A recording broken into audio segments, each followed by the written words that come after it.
It takes a lot for a diplomat well-versed in, well, diplomacy to come right out and say that his country's president and advisors are making the wrong geopolitical moves. But that's exactly what Bruce Heyman, who served as U.S. ambassador to Canada from 2014 to 2017, has done. In a tweet this morning, he said U.S. President Donald Trump's advisor Peter Navarro must apologize for his insulting and inappropriate remarks against Prime Minister Justin Trudeau. Navarro, of course, had said in an interview on Fox that there's a special place in hell for Canada's Prime Minister over his stand against tariffs.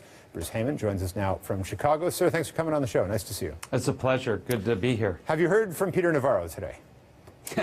No. No. I didn't expect to either. But, you know, the reality is if you're not out there, you know, putting light on darkness and telling truth where people do tell lies, or where people cross lines on decorum and behavior and calling them on it, you know, then you should be, that's the role of a citizen. This, all of us, and I would say all of us are ambassadors of the U.S.-Canada relationship, should be doing this as well. So that's where I see myself right now, and I'm going to be fighting for the U.S.-Canada relationship for many years to come. So I hope it doesn't take this much fighting, though. I mean, this is quite unfortunate.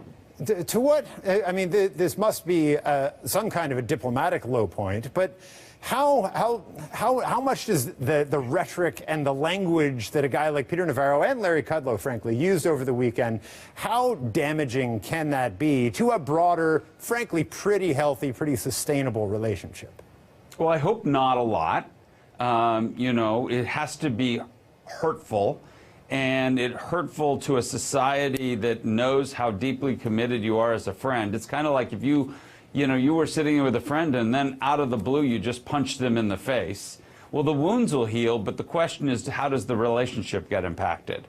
And that's what happened here. These guys just pulled away and punched Canada in the face. And I think it was a line crossed and a bridge too far. And so, you know, I think they owe you an apology. The longer-term diplomatic impact of something, not just this, but the whole sort of relationship and the way it's developed and the bellicose nature of trade relations since Donald Trump has come into office. A lot of people have seen and have said that it will bolster the relationship among the other 6 G7 nations, that Canada will form stronger trade alliances with the Chinas and the Europes and the Asias of the world. And yet, I mean, we have 75% of our trade goes to the United States. Is there, or should there be, concern in the U.S. that we will find other markets, that the European Union will, you know, sort of find ways of working around the U.S.'s sort of more domestic interests? So, you know, it was interesting. In all the years at Goldman Sachs, we used to talk about concentration of your assets in your portfolio. And through concentration, you created wealth, but through diversification, you maintained wealth. You know, having this relationship Canada does, it's like a single stock in a portfolio. 75%, as you said, of your exports go to one country. It represents about 25% of your GDP. Right. And so I think, you know, anything that the U.S. does here near term that is harmful to that 75% will be directly impacted on the economy and will force you, Canada, to look elsewhere, as you said. You have a European agreement that is in the process of getting finalized and completed and implemented, and you know that's going to drive in one direction. You've got TPP, that's also in the process of being finalized and completed. And so you have the European market, you have the Asian market, including Mexico in that. So I think you have a huge opportunity set to diversify long run.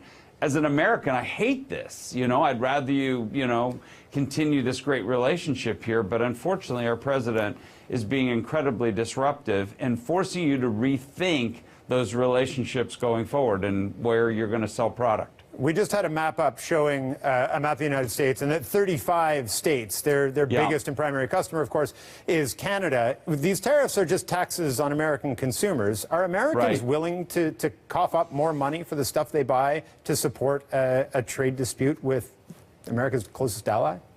So this is the advantage that the president has right now. You're operating at 3.8% unemployment. You know, a couple of cents on an extra can of beer, for, you know, the aluminum on the can and the tinfoil and you know, dollars extra on a car. I think that, you know, I think he can get away with it now because of how strong the economy is. But here's where the problem is. He wants to move all that manufacturing back to the States. We don't have people to actually do this work. There are more jobs currently posted than there are people looking for work in the United States, and we've cut off immigration pretty substantially. Our birth rate's low. I don't know where we're getting the people to actually make this happen and to do all this, which will increase inflation and cost, as you've said, for Americans. Indeed. Important points all. And we're really glad to get you on the show. Bruce, thanks for doing this. Really appreciate it. Good to be here. Bruce Heyman, former U.S. ambassador to Canada.